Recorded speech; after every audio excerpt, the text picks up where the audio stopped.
Bonjour, dans cette vidéo nous allons voir comment annuler une commande.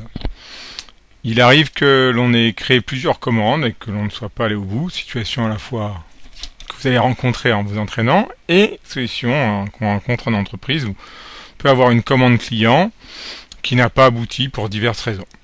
Imaginons donc que ce soit le cas pour cette commande-là que l'on veut supprimer.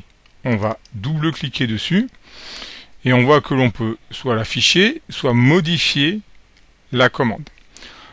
En appuyant sur ce bouton-là, on va être transféré de la transaction actuelle où on est, MD04, affichage dynamique des stocks, vers la transaction VA02 qui va permettre de modifier cette commande. Je clique. On voit bien apparaître qu'on a été transféré vers la transaction VA02. Et on voit apparaître donc notre commande, la numéro 108, ici, que l'on veut annuler.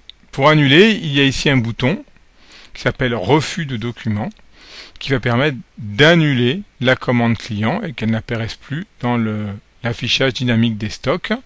Elle sera toujours présente dans la base de données, mais n'étant plus active, elle n'est pas considérée comme étant un besoin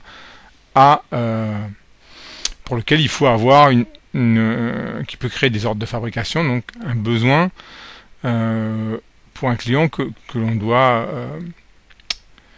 subvenir. Alors, motif du refus, on peut choisir n'importe quel motif, il n'y a pas un motif à choisir plus qu'un autre. En général, moi je choisis mauvaise qualité, mais on aurait pu choisir un autre. On valide.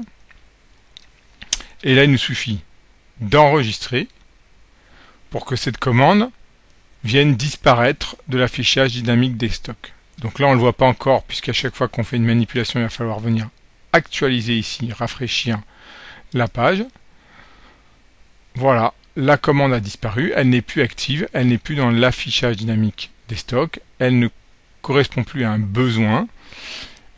Elle a donc, de fait, dans la dynamique de l'entreprise, disparu.